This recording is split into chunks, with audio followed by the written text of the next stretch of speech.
Welcome to the show, savages. Yes, savages. Welcome to the program. Happy Monday. Into the work week, kicking its ass, taking its name.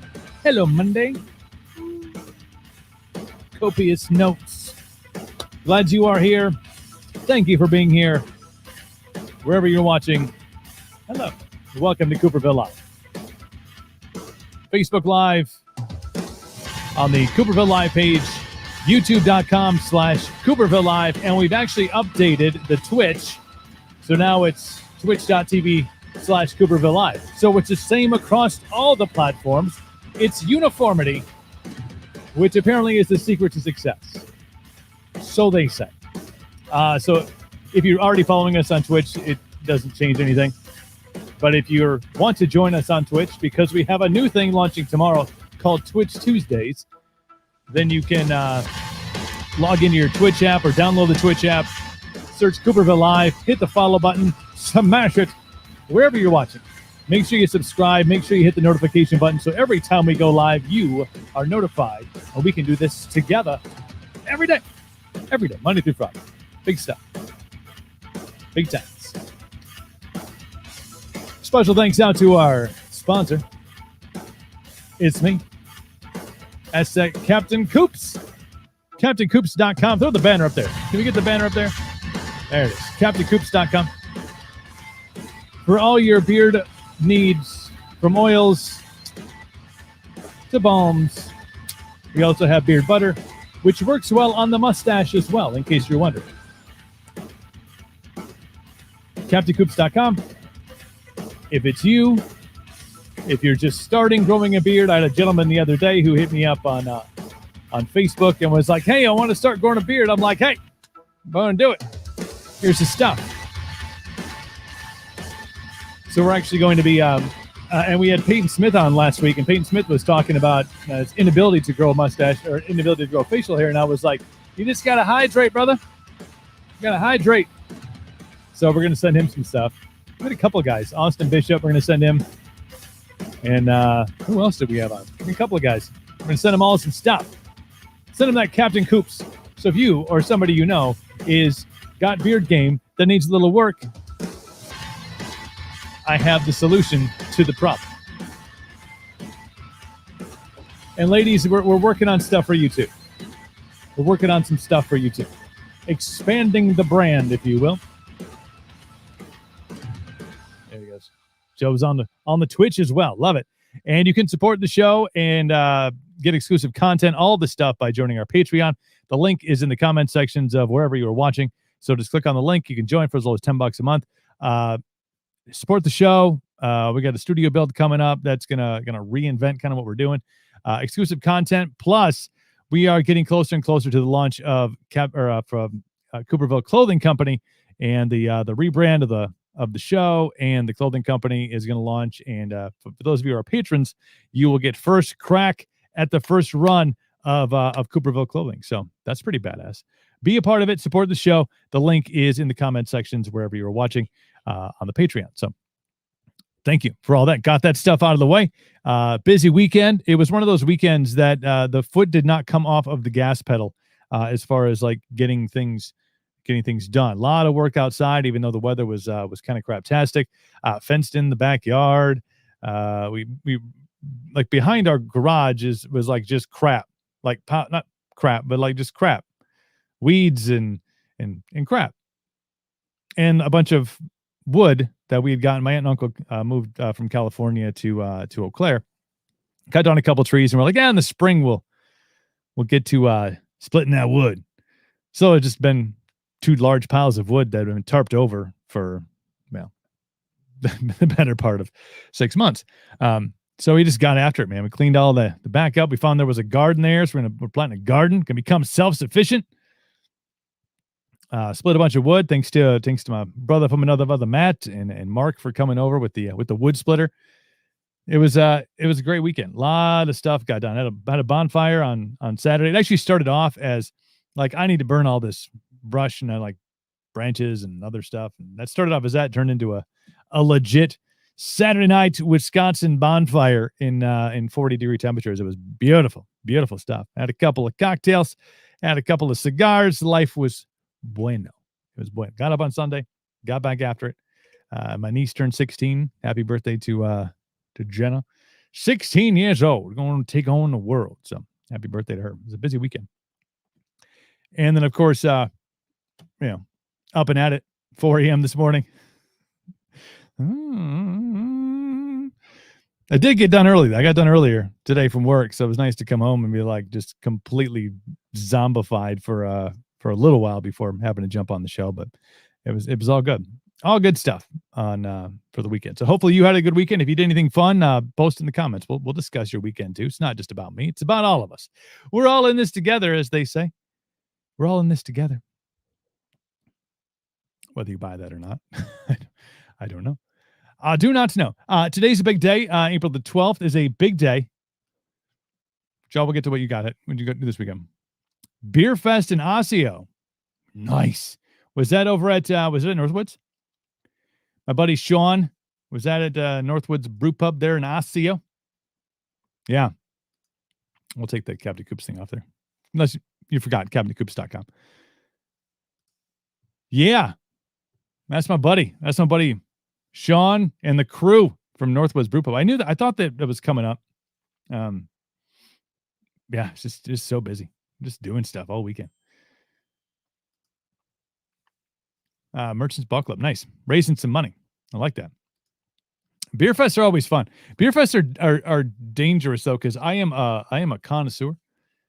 I'm a professional connoisseur of beer. So I like to like try them all. Go back around and try some more. Like, it sounds good after Beer Fest? Going out for more beers. And then, there goes the productivity level. But that's cool. I think they have I'll have to talk to Sean. You were pouring. Damn. Bummer. I think they still have the Captain Coops IPA up there. The Captain's Quarters. I think they still have it. I'll have to I'll message Sean, see if they still have that up there. Just find out. They did. I tossed him the idea at one point. I was like, hey, like I really like hazy IPAs, like, with the hints of grapefruit. And it's weird, but I like it. And he was like, yeah, we could probably do that. And that was really the extent of the conversation. Now, I did get an email. They're like, hey, if we want to put together like a logo, I'm like, well, here's the logo. And I'm, if you want just whatever, design something, I'm cool. And that was kind of the end of the conversation. And then all of a sudden, my cousin Josh was over in Osseo. His mom lives over there. He's over visiting his mom, and he posted a picture of the beer list, and it was like Captain Coops something, and I was like, what? So now I gotta make a trip up to Osseo and see my buddy Sean and the Northwoods Brewing crew. We should work on that. We had a few of them. I bet it was one of maybe there was a short run, and this was a couple months ago. I think that I saw that they had it up there. Bloomer Brewing. Yeah, there you go. That's your grounds there, buddy. That's your grounds up there in B-Town. B-Town dope. Boomer. I used to be like really dangerously big into IPAs. Like and as a professional, which may be a cover, but as a professional, like I would drink an IPA the same way I would drink like a Busch Light. It's like, man, that was good. Realizing, but not being cognitive of the fact that it's like double, if not more, the alcohol content and all the other stuff that's in there. And I'd be like, whoa, yeah. Why do my eyes feel weird? Wake up the next day like, what? What? I think I had like 4 or 5. Well, yeah, you were drinking, there's some that are 7.7. There's a 9.3. There's some potent stuff out there in the IPA world, but it's good. So now if I get some, like I'll stick with something light, because I can drink a lot of them. But then I'll get like, I go like a 4-pack and then just kind of weasel it in instead of just going to town on IPAs. It's dangerous, man. It gets dangerous. There was an old rule, like if you were going to go out, you had 1 or 2, and then that was it. Like, don't venture anymore. Like, it's great that all these great places around here, and Northwood's is one of them, and I'm sure Bloomer Brewing. I haven't been up there yet, but I'll make a trip up there, Joe. It's like 65 beers on tap. I'm like, whoa. Who's driving home? And I hope I have nothing on the calendar the next day. Please. Nothing. I need zero to do the following day. Because I don't like get like hungover. I'm just like, I'm wiped, man. So body can't take that shit anymore. But as I was saying, yeah, Joe, I'll get a hold of you, Joe. I will. I'll hit you up if we make our way to Bluma one of these days. Do that. We make some things happen with Ryan. But April 12th, big day. Big day because I went on a rant about this before it was actually in the beginning of spring training, I think, for the Brewers. They made the announcement that they were going to do, I think, 30% capacity at American Family Field, also known as Miller Park. As Joe would say, it'll always be Miller Park. But they made the announcement they were doing 30% capacity, kind of people in pods and spaces in different areas and stuff. And then, but no tailgating. And I was perplexed by that particular addition to their bullshit. So I go to the game with like 6 people, right? Fade's in the house. Whoop. Fade game official. If you don't follow Fade, go follow the Fade right now. Do it. But so I was like, I don't understand how I can go to a game with 5 other people. There's 6 of us total. Okay. I think that was the limit. You could have 6 people in a group. I don't know, arbitrary number. So you could do that and go into the game and watch the game. And if you know AmFam, it's basically a retractable roof, but obviously at the beginning of the season, they're going to probably have it closed because the temps aren't exactly ideal for baseball. Even though we had a couple of nice ones last weekend before last in the 80s. But so I can go sit next to these people, my crew of people. I have 5 peeps in the ballpark, but you couldn't be outside with them tailgating before the game. It seemed like the most ludicrous thing. Well, it was far from the most ludicrous thing I'd ever heard before. But it was like, this is ridiculously stupid. Well, I don't understand who thought the logic behind, like, oh, you come inside, but don't be outside, around a grill having some brats. Can't do that. I was like, that's just fucking dumb. Like you too, man. Like you too. It's just dumb. But today is the day that they are now allowing tailgating at American Family Field. Today is the day. Brewers and Cubs tonight, I believe. Joe would know. I think it's Brewers Cubs at American Family Field. So let me just pull up the story here so I don't screw it up. I think I had it here. Didn't I? Maybe I didn't. Apparently not. But anyway, the date was the 12th of April was the date we are allowing tailgating to happen once again. So it's a big, and if you're not from Wisconsin or you've never been to a Brewer game or a Packer game or hell, even a Badger game or like tailgating is our thing. Like we do tailgating, I think, better than anybody else in the country. We do. Especially at Lambeau, but Miller Park or American Family Field, same thing. The Scrubs, Flatlanders. There you go. It's like it's a thing. Like anytime you would see especially a nationally televised game, they didn't do it as much on like the regular Brewers broadcast, just because everybody knows, like, hey, people tailgate. They're out playing bags and they got elaborate setups and grills and all sorts of food for every game. There's was 182 games in the season, now 162. But tailgating was like our jam. Like, this is what we do best. Now they're bringing it back. And now you can hang out with your people. I'm sure there's, I know I had the story. I must have deleted it, but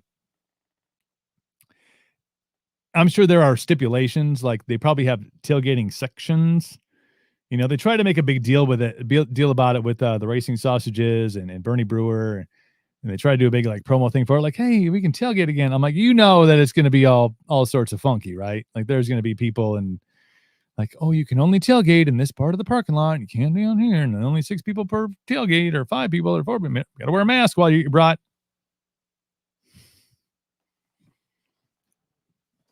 I will not wear a mask while I eat my brat. Thank you very much, sir. Thank you for coming out.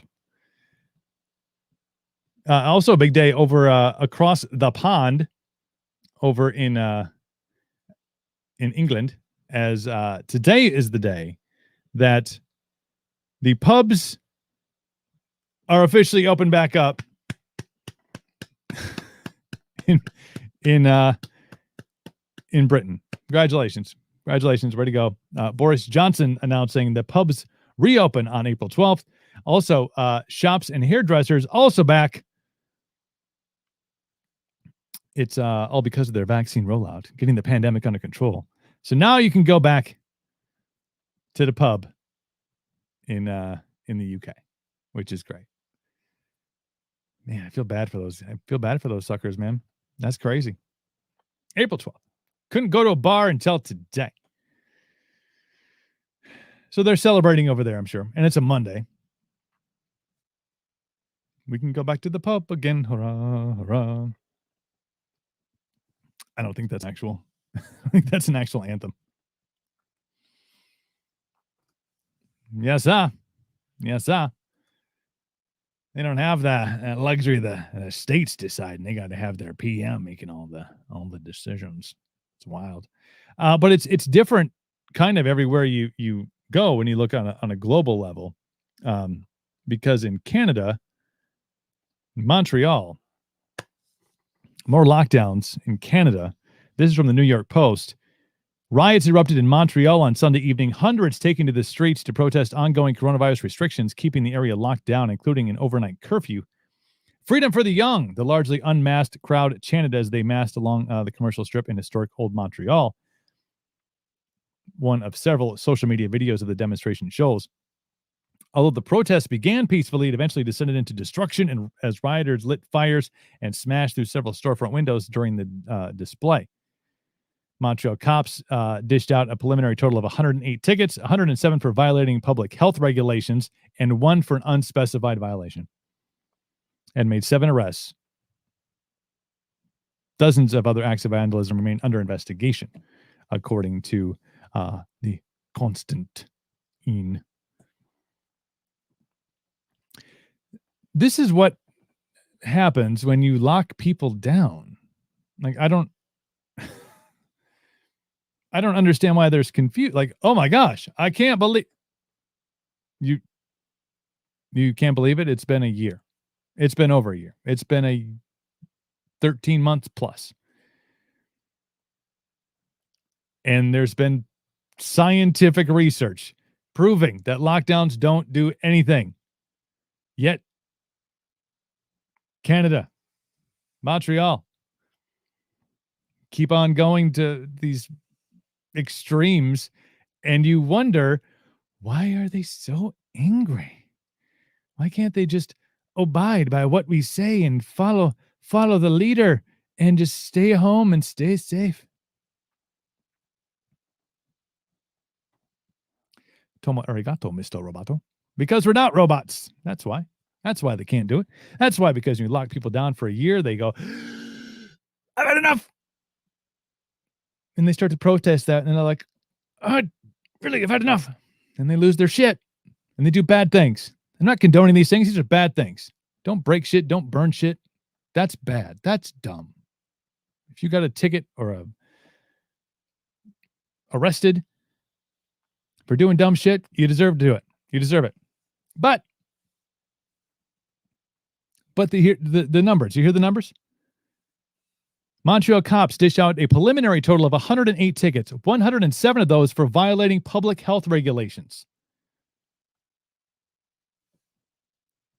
because they were protesting outdoors. I am interested to learn what that unspecified violation was. Like, who was the special one in the group? Who did something naughty? 107 tickets for violating public health regulations. Do not condone smashing storefronts. That's somebody's business. Somebody worked their ass off to have their own business. You don't condone that. Lighting cars on fire. Man, if someone lit my Jeep on fire, I'd be fucking irate. I mean, I know insurance maybe, but still, like, why you light my shit on fire? I'm mad. Well, I'm mad too, but don't let this makes me mad for many reasons now, not just one. I have multiple reasons of anger. I mean, it's the mob mentality. I get that. There's a certain je ne sais quoi about that. Oh yeah, and who knows? You know, if you get in deep, maybe it was on fucking Antifa. I don't know. You start shit and then you follow the mob. But they're just out saying we've had enough of this shit. Like, come on. Looking at other places, looking at some places in the United States that are fully open, and they're like, well, what? Wait, what? What? All of a sudden, Canadians are going, man, you know, good old US of A, eh? Looking good, eh? You can do stuff down there. Come down to Wisconsin, man. We got most of us do. Most of us do. There's some counties that are still. I heard this over the weekend. There's it's prom time. Prom season. I think it's prom season is upon us, apparently. And there were several area high schools that held prom over the course of the weekend. One of my nieces goes to a high school in a different county, and they are not having prom. They are having, I believe it was a socially distanced dinner and a movie or something along those lines. Yet the high school across town in the same county is doing an in-person prom.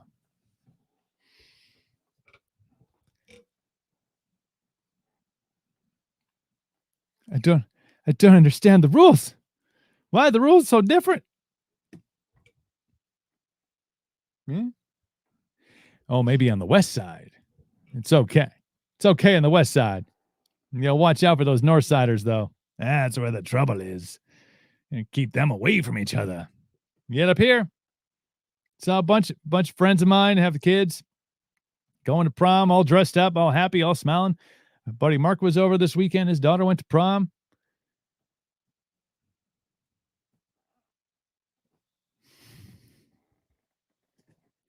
Well, we just don't think it's safe. Oh, okay. Mm-hmm. Meanwhile, they're like, imagine those kids. Like, I'm so confused. Well, they're in a different county. You know, we're renegades. We're renegades over here. We're savages. What we are. We're just savages. Hashtag Joe knows.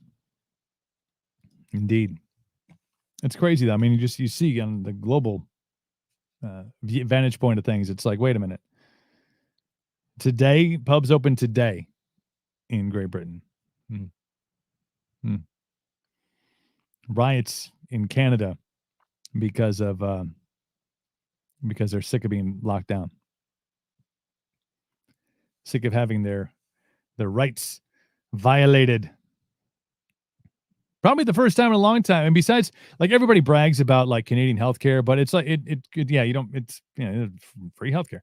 But like, did you know you have to wait? Like, if you have like, say you blow your elbow out, I don't know, playing tennis or putting in a fence. I don't know, you blow your elbow, blows up.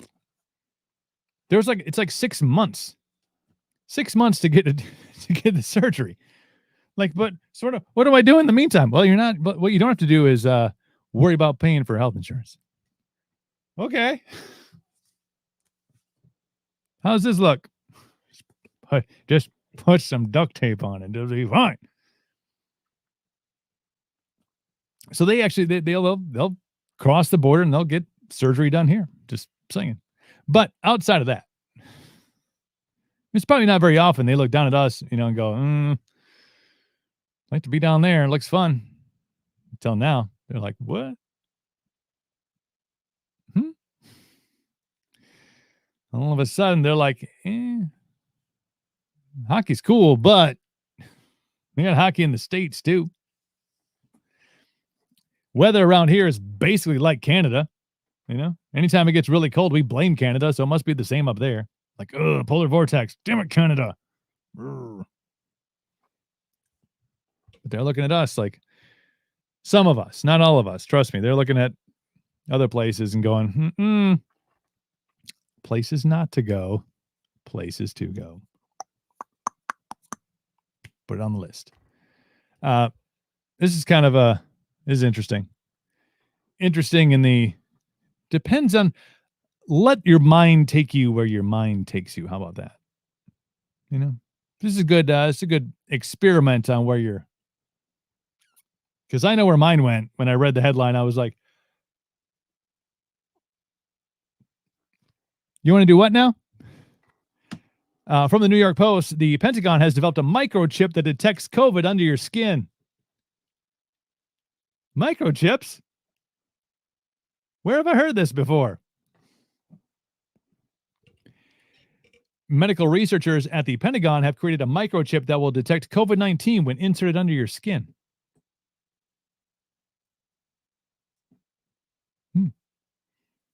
Is that's it? That's all? That just detects it? Like, hey, you got it. Did it need to be microchipped for that? Relax, says this. Relax, conspiracy theorists, says the story. Like, why did you have to put that in there? You could have left that out. I did. That's fine. They're not being disseminated via vaccine. Oh, okay. The revolutionary technology was developed by the Defense Advanced Research Projects Agency, which operates under the Pentagon umbrella, according to its Sunday night's broadcast of 60 Minutes. The top secret unit was launched during the Cold War to study emerging technologies for military use, among them innovations to defend soldiers from biological weapons.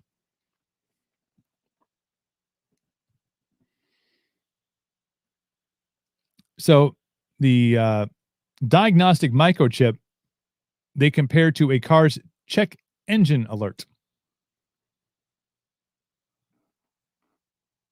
Tomo, tomo. Tomo, tomo. Tomo arigato. Buy me some sticks. Right? Where do I sign up? Please. Now we're all trusting the government. Yeah, it's just to tell you if you got COVID. No. Okay. Just like cars check engine light, just so you need to check your engine. Okay. We were originally here to try to defend soldiers from biological weapons, but it's cool. Okay. Sounds good. Have you ever seen Suicide Squad? I'm spitballing here, but Suicide Squad, they take all the bad people, all the bad guys out of like maximum security prisons. They put them under and they insert a microchip into their spinal cord. Why? To track them. And also, in case they don't do the right thing, then they blow their head up.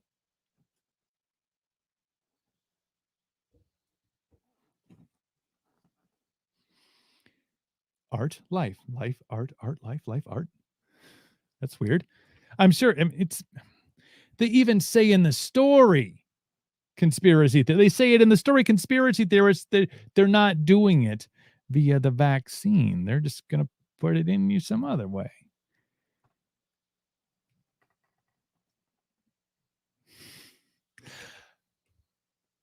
No. My answer? No. No. but it's for the betterment of society. No. Just goes under your skin. It's fine. Okay. They do the same thing to dogs, right? They do the same thing to dogs. Got the chip. Does your dog have the chip? Because then they can find out where your dog is. Oh, they just put it under the skin, right? Yeah. But it's not the same. Okay.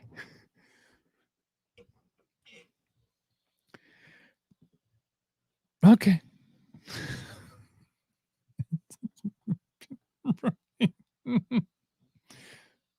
Like at least at this point, it's right out there for you. It's not hidden. It's not a secret. It's like, hey, we got this thing. They put it under your skin.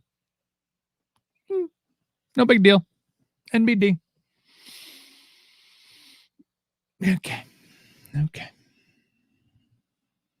You got the chip? No. I don't have the chip. Congratulations to New Mexico. New Mexico just legalized marijuana. Congratulations. Great state of New Mexico. The forgotten state of New Mexico. Huh? It's another place like you never hear people going on vacation to New Mexico, right? Old Mexico, yeah. New Mexico, they're like, no. But, pardon me. I will not take that call. But it does indoors, obviously, but it just doesn't seem like a conducive area to hemp growing. But yeah, congratulations. Just legalized marijuana. They're going to put in a, what are they adding to it? Under the new law, adults 21 and older will be able to use and grow marijuana for recreational purposes. The state will launch a legal, regulated market expected to start in 2022 with cannabis products taxed at levels beyond the state's sales tax. Another measure will let people with past marijuana convictions expunge their records and make people currently serving a punishment for marijuana-related crime eligible for resentencing. Ta-da! Smart.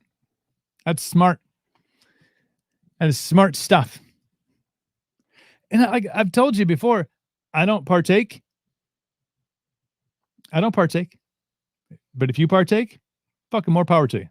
You should be able to do what you want to do. It's really that simple.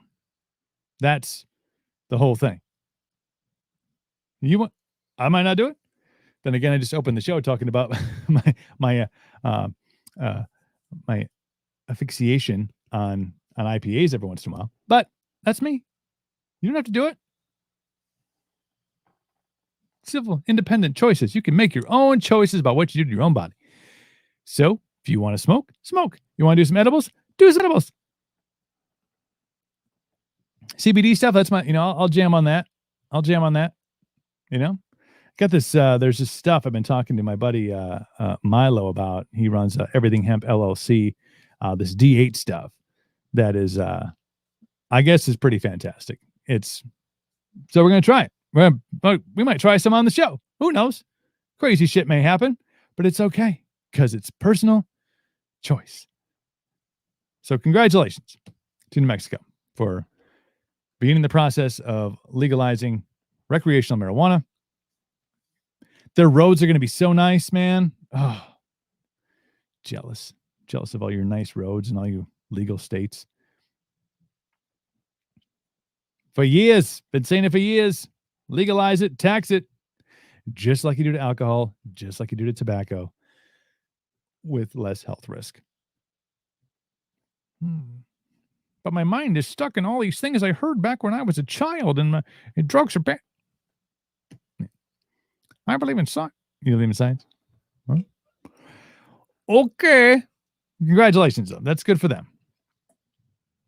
We'll see if all of a sudden their tourism rates go through the roof. You're going to hear people like, yeah, I'm going to New Mexico. I'm going on vacation.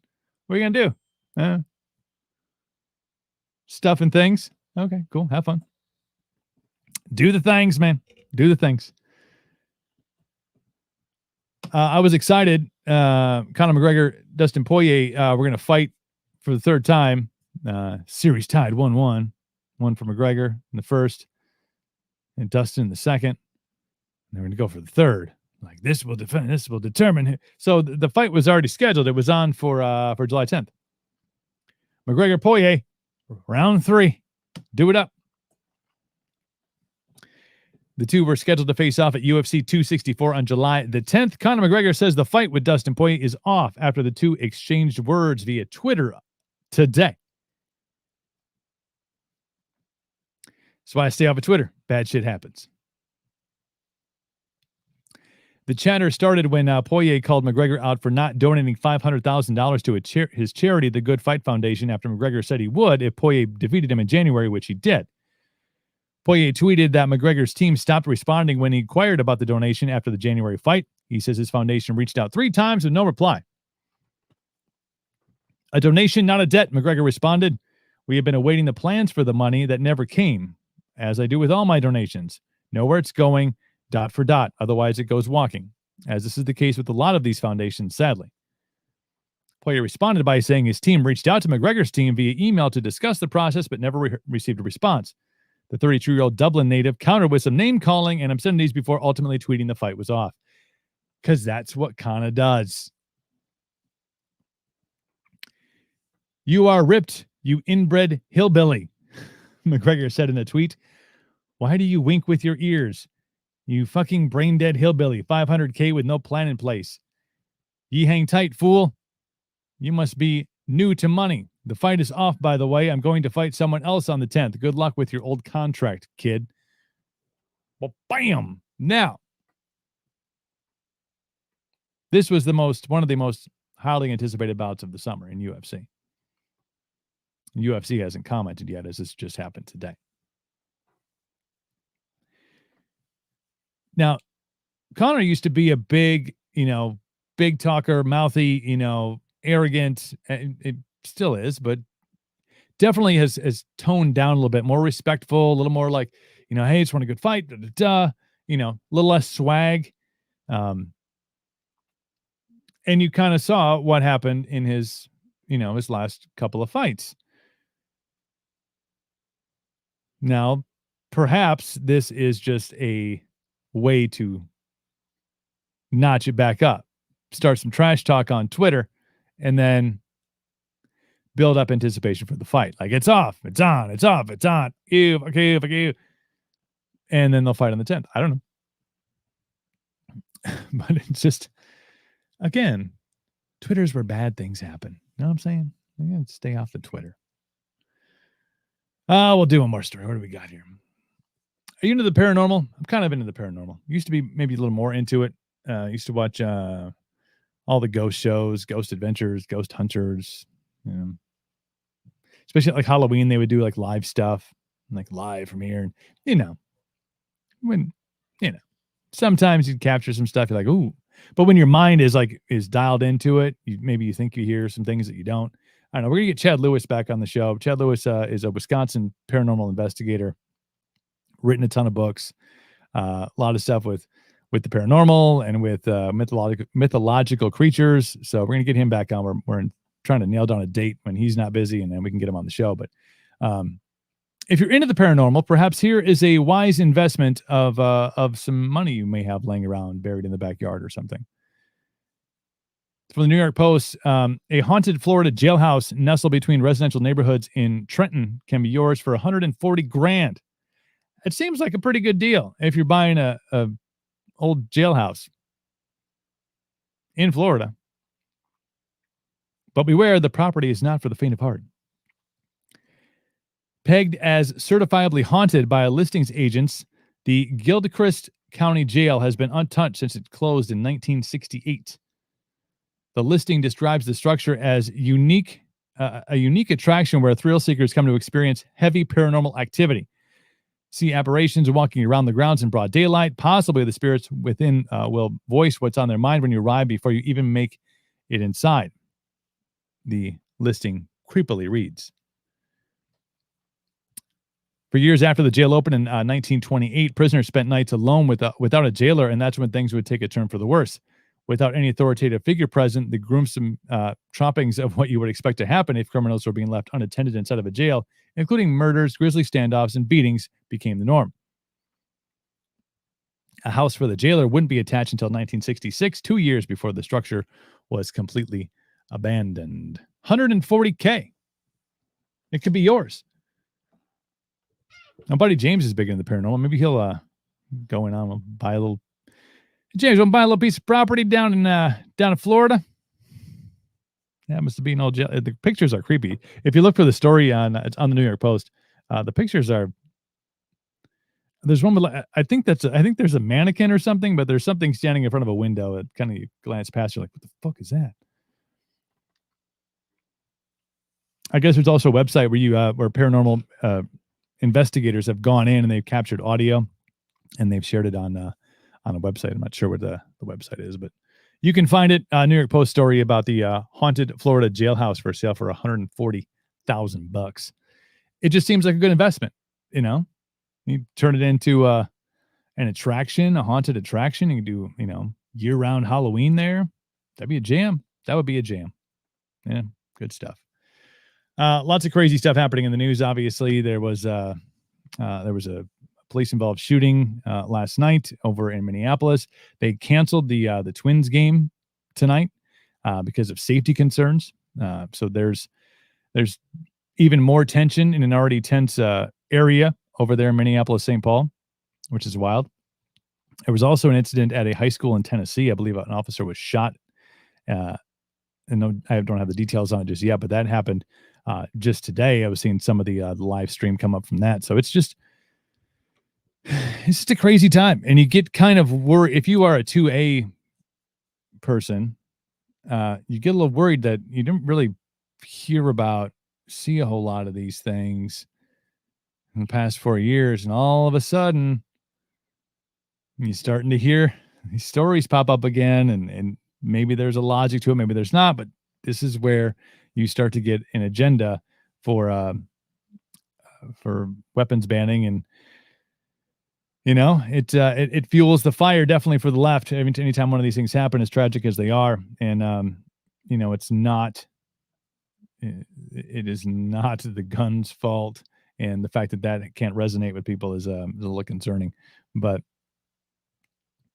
it's a crazy time we're living in. I'm just saying you gotta be safe. You gotta be prepared. You never know from day to day what's going to happen next. So just educate yourself, be prepared, stay safe amongst the wildness that is out there, and stay the hell out of Canada, I guess. I'll leave you with those 2 cents. Tomorrow is Twitch Tuesday. So exclusively tomorrow, we'll be on Twitch. If you have the Twitch app, if you're watching on the Twitch app or watching on Twitch right now, thank you very much. You're already set, ready to go, locked and loaded for tomorrow. Twitch Tuesday, we'll do the show. We're going to be only on Twitch, none of the other outlets, so no Facebook and no YouTube on Tuesdays, just on Twitch. Cooperville Live, we changed it up, so it's Cooperville Live on Twitch now. And if you have the app, follow. If you don't have the app, download it and follow. If you want to watch twitch.tv/Cooperville Live, we'll be on there as well. Up-and-coming country artist Kerry Deal is going to be on the show tomorrow. We'll chat with him about his amazing music and his even more amazing mullet. Dude is rocking it better than Morgan Wallen is. It is it is pretty fantastic. I heard of him because of the music, and then I did my research, and I was like, that's a mullet that must be on this program. And it's his first time doing a live stream podcast thing. So he's excited. That's coming up tomorrow at 5 p.m. on Twitch exclusively. So if you are on another platform right now and tomorrow you go, where's that show I usually tune into and get pissed off by? Tomorrow it'll only be on Twitch. We get less angsty when we have guests, though. Yeah. Dr. J will be back in a couple of weeks. He is on vacation. He's doing the Bourbon Trail tour in Kentucky. And I'm like, you bastard. Like, what about an invite for your boy? No, I think he's doing a family thing down there, and he'll be gone for the next couple of weeks, but he'll be back every Monday. Dr. J usually joins us, but I just wanted to mention he's just out for a couple of weeks enjoying life, because that's what he does. He enjoys life. He doesn't sit home, let the bullshit get to him. He gets out and gets after it. So good for him. Kerry Deal tomorrow on Cooperville Live. Twitch Tuesdays. We will see you then. Until then, take care of yourselves. Take care of one another. Joe, always a pleasure, my friend. Thank you for being a part of it.